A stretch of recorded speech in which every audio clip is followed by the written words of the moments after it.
उत्तर भारत के एक छोटे से गांव में रामलाल नाम का किसान रहता था। गांव कच्चे घरों और मिट्टी की गलियों से भरा था।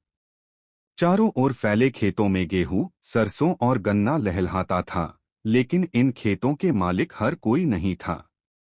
रामलाल के पास अपना खेत नहीं था। वह गांव के चौधरी के खेतों में मजदूरी करता था। सुबह सूरज उगने से पहले उठता, बैलों को पानी पिलाता, अपनी पुरानी धोती और फटी कमीज पहनकर खेतों की ओर निकल जाता। रामलाल का जीवन संघर्षों से भरा था। उसकी पत्नी कमला और दो छोटे बच्चे सुमन और मोहन उसकी दुनिया थे। कमला दिन भर घर के कामों में लगी रहती और बच्चों की देखभाल करती। लेकिन गरीबी इतनी गहरी थी कि कई बार बच्चों को आधा पेट ही सोना पड़ता। गांव के लोग अक्सर कहते, रामलाल बड़ा मेहनती है, मगर किस्मत साथ नहीं देती। वास्तव में यही सच था। दिन-रात मेहनत करने के बावजूद रामलाल के हाथ में इतना पैसा नहीं आता कि परिवार का पेट भर सके। कई बार तो त्योहारों पर भी घर में मिठाई तक न बन पाती। संघर्ष की राह। एक बार बरसात का मौसम आया। खेतों में बुवाई का काम शुरू हुआ। चौधरी ने रामलाल को बुलाया। अरे रामलाल, कल से धान की बुवाई करनी है, सुबह जल्दी आ जाना। रामलाल बोला, जी चौधरी साहब, मैं हाजिर हो जाऊंगा। अगली सुबह रामलाल खेतों में पहुंचा। कीचड़ से लथपथ होते हुए भी वह पूरी मेहनत से काम करता रहा।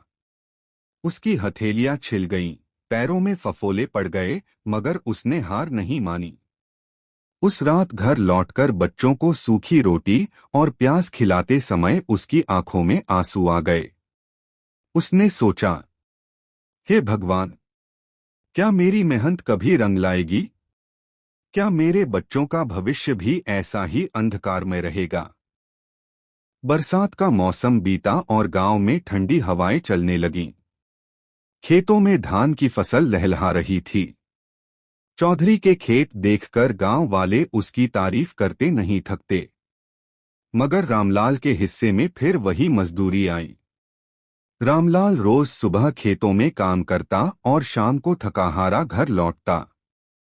बच्चों की हंसी उसका सारा दर्द मिटा देती, मगर उनके फटे कपड़े और अधपेट भोजन देखकर उसका दिल टूट जाता। रामलाल अक्सर सोचता, काश मेरे पास भी अपना छोटा सा खेत होता। मैं उसमें अनाज उगाता, सब्जियां लगाता और बच्चों को भरपेट खाना खिलाता। वह खेत की मेड़ पर बैठकर आसमान को देखता और मन ही मन सपने बुनता। एक दिन गांव में एक सरकारी अफसर आया। उसने किसानों से कहा, सरकार गरीब किसानों को कुछ बीज और खाद मुफ्त में दे रही है। जो चाहे आकर ले सकता है और अपनी जमीन में बो सकता है। रामलाल का मन बहुत खुश हुआ, लेकिन तुरंत ही उसके चेहरे पर उदासी छा गई। उसने सोचा, मेरे पास तो जमीन ही नहीं है, मैं बीज लेकर क्या करूंगा? उसी समय गांव का बूढ़ा किसान भोलादास उसके पास आया। भोलादास ने कहा, रामलाल बेटा, मेरी तबीयत बहुत खराब रहती है। मेरे पास आधा बीघा जमीन पड़ी है, लेकिन मैं खेती नहीं कर सकता। अगर तू चाहे तो वहां खेती कर ले। बदले में मुझे आधा अनाज दे देना। रामलाल की आंखों में चमक आ गई। उसने तुरंत हामी भर दी। उस रात रामलाल ने कमला से कहा, देखो कमला, अब भगवान ने हमारी सुन ली है। आधा बीघा ही सही, मगर अब हमारे पास अपनी जमीन होगी।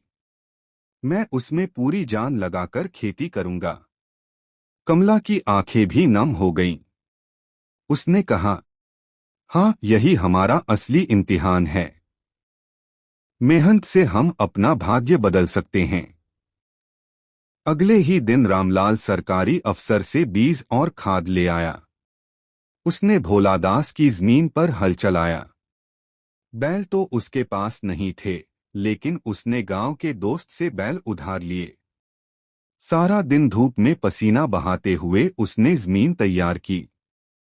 जब बीज बोने का दिन आया तो उसने अपने बच्चों को भी साथ ले लिया।